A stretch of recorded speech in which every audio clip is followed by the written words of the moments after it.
Hello प्यारे से बच्चों। तो बच्चों, हमने अपना इलेक्ट्रोकेमिस्ट्री ख़त्म कर लिया। आज एक नए चैप्टर की तरफ बढ़ते हैं, केमिकल काइनेटिक्स एनसीईआरटी का चैप्टर नंबर 4। ये जनरली बच्चों तुम्हारे बोर्ड्स में 5 के आसपास वेटेज रखता है। 4 से 5 के बीच में इसमें से इस चैप्टर में से बोर्ड में पूछ लिया जाता है। ठीक है, तो बच्चों देखो, तो पहली बात, हाँ, क्वेश्चन वगैरह प्रैक्टिस करते रहे करो, क्योंकि क्वेश्चन प्रैक्टिस करना बहुत इंपॉर्टेंट है। ठीक है, और हाँ, क्वेश्चन तुम चाहे कोई भी प्रैक्टिस करो, बट कोशिश करना कि तुम फोकस रखो पहले एनसीईआरटी क्वेश्चन पे, देन प्रीवियस ईयर क्वेश्चन, फिर उसके बाद तुम चाहे दुनिया भर के क्वेश्चन जितने लगाने हैं तुम लगाओ, लेकिन पहले फोकस किस पे रखो? प्रीवियस ईयर क्वेश्चन पे और एनसीईआरटी क्वेश्चन पे। उनको तो अच्छे से तुम कर ही लो। ठीक है बच्चों, वो प्रायोरिटी, उनको प्रायोरिटी रखना। ठीक है, और डाउट वाउट जो भी हो आप लोग मुझसे पूछ लेना। ठीक है, और हाँ, हर एक वीडियो को तुम कोशिश करना कि तुम देखा करो। मैं वीडियो इसलिए छोटी बनाता हूँ कि तुम मतलब ईजिली देख पाओ, तुम पे ज़्यादा बर्डन ना हो। तो इसलिए बच्चों कोशिश करना सब वीडियो को तुम देख पाओ, तभी तुम्हें चीज़ें समझ आएंगी। अदरवाइज़ तुम्हें वीडियो मतलब अगर तुम मान लो बीच में किसी दिन वीडियो तुम्हारा मन करा कि वीडियो देखने का, तुम किसी दिन बीच में अगर वीडियो देखोगे, मान लो पहले तुमने 5 वीडियो आ चुकी हैं, 5 तुमने देखी नहीं, 6ठी तुम देख रहे हो, अब एकदम से तुम देख रहे हो, तो ज़्यादा चांस है कि तुम्हें वो समझ ना आए। तो कोशिश करना हर एक वीडियो को तुम अच्छे से देखो। तो बच्चों देखो, ये चैप्टर इजी है, इतना डिफ़िकल्ट नहीं है। प्रैक्टिस करोगे तुमसे इस चैप्टर में गलती होने की गुंजाइश कम होगी। यानी कि ऐसा चैप्टर है, अगर ये तुम्हें समझ आ गया तो इसमें जनरली गलती होने के चांस कम ही होते हैं। तो ठीक है, स्टार्ट करते हैं केमिकल काइनेटिक्स से। देखो, ये पहले हम देखते हैं इस चैप्टर में हम क्या क्या पढ़ने वाले हैं। पहले हम इंट्रोडक्शन लेंगे कि क्या चैप्टर है, क्यों पढ़ने की ज़रूरत है ना, क्यों इंपॉर्टेंट है हमारे लिए। फिर हम पढ़ेंगे रेट ऑफ रिएक्शन की रेट वगैरह क्या होती है। फिर हम देखेंगे factors affecting rate of reaction, इस रेट ऑफ रिएक्शन को अफेक्ट कौन कौन से फैक्टर करते हैं। फिर हम देखेंगे रेट लॉ, रेट कांस्टेंट, ये कुछ बातें हैं इस चैप्टर की, वो देखेंगे। फिर हम देखेंगे order of reaction and molecularity of reaction की, और रिएक्शन का ऑर्डर क्या होता है, और रिएक्शन की किसी रिएक्शन की मॉलिक्यूलरिटी क्या होती है। फिर हम देख लेंगे इंटीग्रेटेड रेट इक्वेशन, जिसके अंदर हम जीरो ऑर्डर पढ़ लेंगे, फर्स्ट ऑर्डर पढ़ लेंगे, सेकंड ऑर्डर पढ़ लेंगे, इनके रेट लॉ वगैरह, इनकी एक्सप्रेशन वगैरह और इनकी यूनिट्स वगैरह हम देख लेंगे। फिर हम बात करेंगे हाफ़ लाइफ ऑफ रिएक्शन की, रिएक्शन की हाफ़ लाइफ क्या होती है। फिर हम देख लेंगे पसूडो फर्स्ट ऑर्डर रिएक्शन, फिर हम देख लेंगे एक्टिवेशन एनर्जी, फिर हम लास्ट में बात करेंगे collision theory of chemical reaction. ये टॉपिक हम कुछ पढ़ने वाले हैं। तुम्हारे लिए सब नए होंगे, बट ट्रस्ट मी, अगर तुम अच्छे से पढ़ोगे तो तुम्हें चीज़ें, एक एक छोटी छोटी सी चीज़ भी तुम्हें अच्छे से समझ आएगी। बट हाँ, मेक श्योर तुम साथ साथ बने रहना और हर एक वीडियो और हर एक होमवर्क को फॉलो करना। ठीक है बच्चों, बहुत ही बढ़िया। तो आगे बढ़ते हैं। तो बच्चों देखो, एक केमिकल काइनेटिक्स के पहले हम इसके टाइटल में घुसते हैं, इस चैप्टर के नाम में ही। देखो, केमिकल मतलब केमिस्ट्री, केमिकल रिएक्शन है ना, ये सब। और काइनेटिक्स बच्चों एक ग्रीक वर्ड से आया है, काइनेसिस, जिसका मतलब होता है मूवमेंट, है ना, कि मूवमेंट। ठीक है, मतलब मूवमेंट मतलब चलना फिरना, यानी कि केमिकल रिएक्शन का चलना फिरना। कुछ इस तरह से तुम इस चैप्टर को समझ सकते हो कि हम इसके अंदर क्या पढ़ने वाले हैं, कि केमिकल रिएक्शन की मूवमेंट, कि वो किस तरह से मूव करती हैं, वो किस तरह से चलती हैं। यानी कि सिंपल वे में हम बात करने वाले हैं कि मान लो अगर कोई भी केमिकल रिएक्शन हो रही है तो उसकी स्पीड क्या होगी। स्पीड को हम क्या रेट भी बोल देते हैं, कि उस केमिकल रिएक्शन की स्पीड या रेट क्या होगी, हम जनरली इस चैप्टर के अंदर पढ़ने वाले हैं। मान लो कोई भी रिएक्शन हो रही है, वो कितनी तेज़ हो रही है, कितनी स्लो हो रही है, कुछ इन सब बातों को हम इस चैप्टर के अंदर केमिकल काइनेटिक्स के अंदर हम पढ़ने वाले हैं। बच्चों मान लो कोई भी रिएक्शन है, जैसे ए प्लस बी, तुम्हें मालूम होगा लेफ्ट वाले रिएक्टेंट होते हैं, राइट वाले प्रोडक्ट होते हैं, और ये बीच वाला क्या होता है, रिएक्शन एरो। तो रिएक्टेंट से मान लो प्रोडक्ट बन रहा है, मान लो कोई रिएक्शन हो रही है, ए और बी मिल रहे हैं आपस में, और क्या फॉर्म कर रहे हैं, सी और डी। ठीक है बच्चों, तो इन रिएक्शन को हम जनरली स्टडी कैसे करते हैं, किस तरह से इनको समझते हैं, पढ़ते हैं। तो बच्चों देखो, केमिस्ट्री में ना तिगड़ी होती है, तिगड़ी होती है, 3 भाई होते हैं जो जनरली किसी भी रिएक्शन के बारे में बताते हैं। पहला कौन सा होता है, पहले 3 भाई होते हैं, कौन कौन से, thermodynamic, chemical equilibrium, chemical kinetics, है ना। मान लो कोई भी रिएक्शन है, अब कोई रिएक्शन होगी या ये नहीं होगी, हम किससे पूछते हैं, थर्मोडायनेमिक्स से, कि भैया बता, ए प्लस बी आपस में रिएक्ट कर रहे हैं, सी प्लस डी मतलब बना रहे हैं, तो क्या ये रिएक्शन हो पाएगी या नहीं हो पाएगी। तो इस बात को कौन एक्सप्लेन करता है, थर्मोडायनेमिक्स क्या बताता है कि कोई भी रिएक्शन हो पाएगी या नहीं हो पाएगी। जैसे तुम पानी में मिट्टी को मिलाते हो, वो रिएक्शन नहीं हो पाती, तो पानी में तुम नमक को मिलाते हो, वो रिएक्शन हो जाती है ना, घुल जाता है। तो कुछ इस तरह की, मतलब थर्मोडायनेमिक क्या बताता है कि कोई रिएक्शन हो पाएगी या नहीं हो पाएगी। ये कुछ ये बताता है फिजिबिलिटी ऑफ रिएक्शन। फिजिबिलिटी मतलब कि क्या वो रिएक्शन स्पॉन्टेनियस होगी, क्या वो रिएक्शन हो पाएगी या नहीं हो पाएगी। ठीक है, थर्मोडायनेमिक्स इतनी सी बात बताता है। ठीक है, स्पॉन्टेनिटी ऑफ रिएक्शन को बताता है। और थर्मोडायनेमिक किसकी मदद से बताता है कि कोई रिएक्शन हो पाएगी नहीं हो पाएगी, गिव फ्री एनर्जी की वजह से।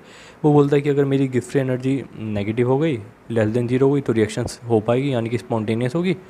अगर give free energy greater than zero होगी तो रिएक्शन नॉन स्पॉन्टेनियस होगी, नहीं हो पाएगी। तो थर्मोडायनेमिक आइडिया देता है कि कोई रिएक्शन हो पाएगी नहीं हो पाएगी। मान लो बच्चों कोई रिएक्शन मतलब मान लो कोई रिएक्शन हो गई, जैसे मान लो ये रिएक्शन होगी A प्लस में B C प्लस में D, ये रिएक्शन हो गई। ठीक है, अब बच्चों मान लो हमने जैसे 10 ग्राम A लिया और 10 ही ग्राम हमने B लिया। हमने जैसे मान लो आधे घंटे बाद देखा, आधे घंटे बाद हमने देखा 5 ग्राम A बचा था, 5 ग्राम B बचा था और इधर 5 ग्राम ही C बन गया, 5 ग्राम ही D बच गया। ठीक है, अब हमने आधे घंटे बाद देखा ये था। फिर हम 1 घंटे बाद आए, फिर भी हमें क्या मिला, 5 ग्राम A था, 5 ग्राम B था रिएक्शन के अंदर, 5 ग्राम C था, 5 ग्राम D था। मतलब ये रिएक्शन हो तो गई बट कुछ लिमिट तक ही हुई, मतलब कुछ लिमिट तक ही हुई, पूरे के पूरे और A और B आपस में रिएक्ट नहीं करे, कुछ हद तक ही करे। 5 और 5 5 A ने 5 B ने आपस में रिएक्ट करा और C और D बन गया, और बाकी A और B रिएक्ट नहीं करे, यानी कि रिएक्शन के अंदर अभी A B भी बच रहे हैं कुछ अमाउंट में और C D भी बच रहे हैं। यानी कि कोई रिएक्शन हो तो गई लेकिन वो कंप्लीट नहीं हुई। कोई रिएक्शन कंप्लीट नहीं है तो उसके लिए कौन सा भाई आता है, एक केमिकल इक्विलिब्रियम। वो बताता है कि अगर मान लो केमिकल रिएक्शन हो तो गई बट किस एक्सटेंट तक हुई, यानी कि इक्विलिब्रियम वगैरह के बारे में ये बताता है कि केमिकल इक्विलिब्रियम की मान लो कोई रिएक्शन हो तो गई लेकिन वो कहाँ तक हुई, कि मतलब है ना कि लाइक किस एक्सटेंट तक हुई, है ना कि जैसे मान लो 5-5 ग्राम से आगे बढ़े नहीं रहे, चाहे तुमने 5 घंटे बाद आगे 10 घंटे बाद आगे, तो अब रिएक्शन किस पे आ गई, इक्विलिब्रियम पे। जब तुम्हारे रिएक्शन के अंदर A की कंसनट्रेशन है, B की C और D, यानी कि चारों इक्विलिब्रियम में बैठे हुए हैं, चारों की कंसनट्रेशन लगभग सेम है, तो उस इक्विलिब्रियम वाली बात को कौन बताता है, केमिकल इक्विलिब्रियम की। अगर कोई रिएक्शन स्पॉन्टेनियस है तो किस हद तक होगी, है ना, कि वो कितना रिएक्ट करेगा, 10 में से 7 ग्राम रिएक्ट करेगा या 5 ग्राम रिएक्ट करेगा, उस बात को इक्विलिब्रियम बताता है। अब बच्चों ये तो बात होगी कि कोई रिएक्शन हो पाएगी नहीं हो पाएगी, अगर हो पाएगी तो किस हद तक हो पाएगी, क्या A और B पूरे रिएक्ट कर पाएंगे, क्या 10 ग्राम पूरे रिएक्ट कर पाएंगे, इस बात को कौन बताएगा, इक्विलिब्रियम। ठीक है, ये बताता है रिएक्शन होगी नहीं होगी और ये बताता है किस हद तक होगी, है ना, कहाँ तक होगी। अब बच्चों ये तो हो गई रिएक्शन की बात। अब तीसरी बात की, अगर मान लो ये रिएक्शन हो रही है किस स्पीड से हो रही है, A और B आपस में 10-10 ग्राम रिएक्ट कर रहे हैं, किस स्पीड से कर रहे हैं, क्या एकदम जैसे ही मिलाया एकदम ही रिएक्शन हो गया, कुछ देर बाद हुई, कि यानी कि रिएक्शन किस स्पीड से हो रही है, इस बात को कौन बताता है, केमिकल काइनेटिक्स। जी क्या बताता है, रेट ऑफ रिएक्शन या फिर स्पीड ऑफ रिएक्शन को। ठीक है बच्चों, एक एग्जांपल देख लेते हैं कुछ इससे रिलेटेड। मान लो जैसे ना डायमंड होता है, डायमंड किससे बना होता है, कार्बन से, और ग्रेफाइट भी किससे बना होता है, कार्बन से। अब मान लो डायमंड से ग्रेफाइट बन रहा है। ठीक है, थर्मोडायनेमिक्स ने तो बोल दिया कि हाँ रिएक्शन स्पॉन्टेनियस है, रिएक्शन फिजिबल है, कि डायमंड से ग्रेफाइट बन सकता है, इनका कन्वर्जन पॉसिबल है। बट फिर काइनेटिक्स आया, काइनेटिक्स ने बोला थर्मोडायनेमिक्स तूने बात तो ठीक कही भाई कि रिएक्शन हो तो सकती है बट इसके अंदर कई सालों लग जाएंगे बनने में, है ना, कि कई मिलियन साल, कि जैसे कि लाइक 1000 साल, है ना, मतलब बड़ी स्लो रिएक्शन है ना, कि ठीक है। तो मतलब कुछ इस रिएक्शन को, इससे हमें रिएक्शन का आइडिया लग जाता है थर्मोडायनेमिक, काइनेटिक, इक्विलिब्रियम से, कि कोई रिएक्शन होगी नहीं होगी, कितनी स्पीड से होगी, है ना, किस हद तक होगी। तो ये तीनों भाई बताते हैं। ठीक है बच्चों, अब हम देख लेते हैं कि केमिकल काइनेटिक्स को पढ़ना क्यों ज़रूरी है। ठीक है, तो बच्चों देखो, पहली बात तो केमिकल काइनेटिक्स को ये पढ़ना क्यों ज़रूरी है। पहली बात तो बच्चों देखो, फार्मास्यूटिकल कंपनी में या फिर मेडिकल में, मेडिसिन वगैरह के लिए केमिकल काइनेटिक्स को पढ़ना ज़रूरी है। तुम गोली वोली खाते हो, केमिकल वगैरह ही तो होते हैं, वो तुम्हारी बॉडी में जाके रिएक्ट करते हैं। अब बच्चों मान लो तुमने गोली खाई, कोई बुखार की गोली खाई, अब तुमने खाई वो तुम क्या चाहते हो कि वो जल्दी से जल्दी तुम्हारी बॉडी में रिएक्ट करे और तुम ठीक हो जाओ। बट मान लो वो 4 दिन में रिएक्ट कर रही है, इतनी स्लो रिएक्शन है ना, तो ऐसी रिएक्शन हमारे काम की नहीं। तो हम क्या करेंगे, केमिकल काइनेटिक्स का यूज़ करके उस रिएक्शन को तेज़ करेंगे। या फिर तुम जितने भी देखते होगे, आजकल ऐड आती है, सिर्फ एक सेरेडॉन और सर दर्द से आराम, ऐसे देखते हो ना, तो उसके अंदर बोलता है कि 10 सेकंड के अंदर तुम्हारी गोली खाओगे, कि लाइक तुम्हारा सर दर्द ठीक हो जाएगा। तो ऐसी ऐसी कुछ चीज़ें कि मतलब जहाँ पे रेट वेट की बात हो, जनरली केमिकल रिएक्शन ही तो है। ठीक है, हम केमिकल काइनेटिक्स को क्यों पढ़ते हैं। मान लो कोई रिएक्शन तुम तेज़ कराना चाह रहे हो या कोई रिएक्शन तुम स्लो कराना चाह रहे हो, है ना, कि मतलब कोई रिएक्शन तुम मीडियम स्पीड पे कराना चाह रहे हो, तो रिएक्शन के स्पीड से ही हम केमिकल काइनेटिक्स में खेलते हैं।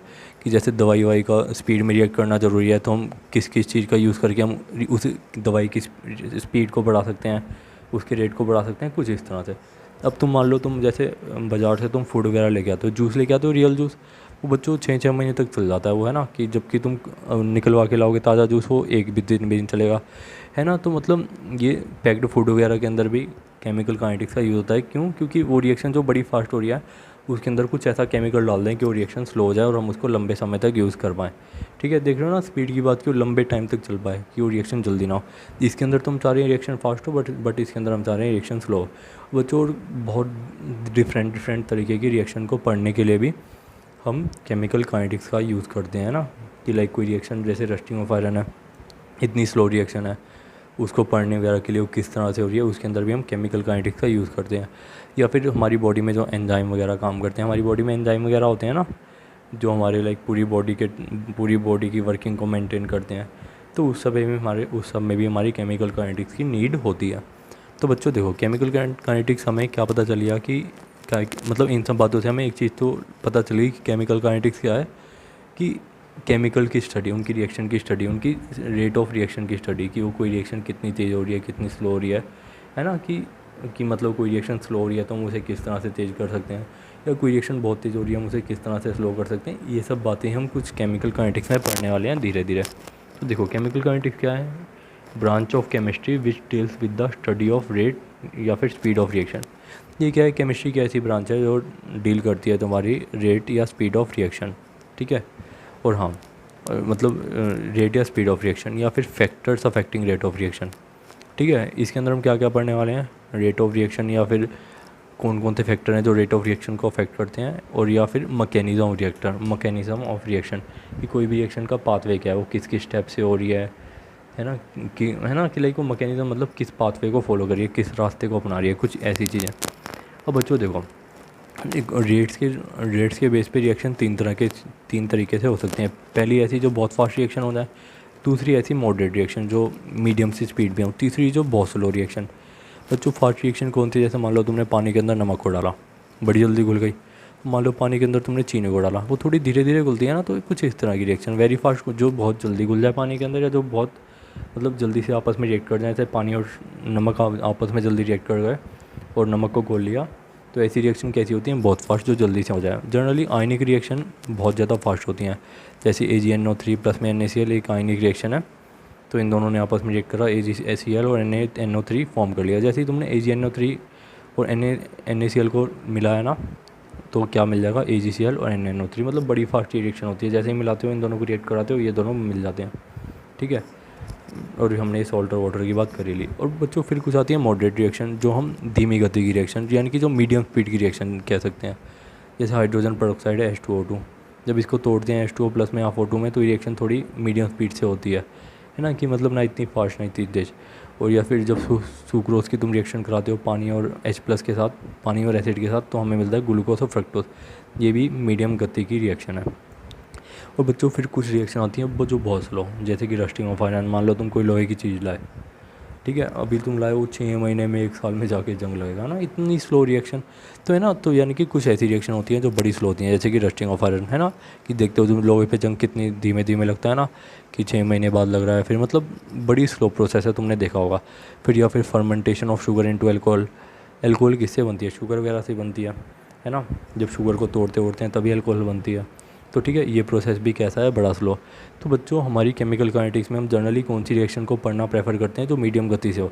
मान लो जो रिएक्शन बहुत स्लो हो रही है, जो बहुत फास्ट हो रही है, जैसे तुम उसको पढ़ने बैठोगे, उसकी स्टडी करने बैठोगे, तुम जैसे ही कुछ देखोगे कि कैसे हो रही है, इतने में तो रिएक्ट ही कर जाएगी। और कुछ ऐसी स्लो रिएक्शन जो मान लो सालों ले रही है, अब क्या बैठे रहेंगे क्या उसके लिए? ठीक है, तो जनरली काइनेटिक्स में ये मॉडरेट तरह की रिएक्शन ही प्रेफर की जाती है। मान लो कोई रिएक्शन बड़ी स्लो है तो उसको मीडियम गति का बना लेंगे, और कोई बड़ी फास्ट है तो उसको हम मीडियम स्पीड का बना लेंगे। कुछ इस तरह से केमिकल काइनेटिक्स में हम चीज़ों को फॉलो करते हैं। धीरे धीरे हम बढ़ेंगे, तुम्हें चीज़ें टाइम के साथ और क्लियर होंगी। तो बच्चों केमिकल काइनेटिक्स में जनरली हम रेट ऑफ रिएक्शन की बात करने वाले हैं, या यूँ बोलें स्पीड ऑफ रिएक्शन की, उस रिएक्शन की स्पीड कितनी क्या कैसे होगी, और अपने हिसाब से हम स्पीड को एडजस्ट कर पाएँ। ठीक है बच्चों, मैं साथ साथ इसकी PDF भी शेयर कर रहा हूँ, जो हमने आज डिस्कस करा, कि तुम्हें ईजी रहे। किसी भी तरह का तुम्हें डाउट होता है तुम पूछ लेना, बट मेक श्योर हर एक वीडियो को अच्छे से देखो और समझो, और फिर डाउट पूछो, और अच्छे से अच्छे क्वेश्चन प्रैक्टिस करो, और मुझसे पूछो अगर डाउट आता है तो। ठीक है बच्चों, थैंक यू सो मच।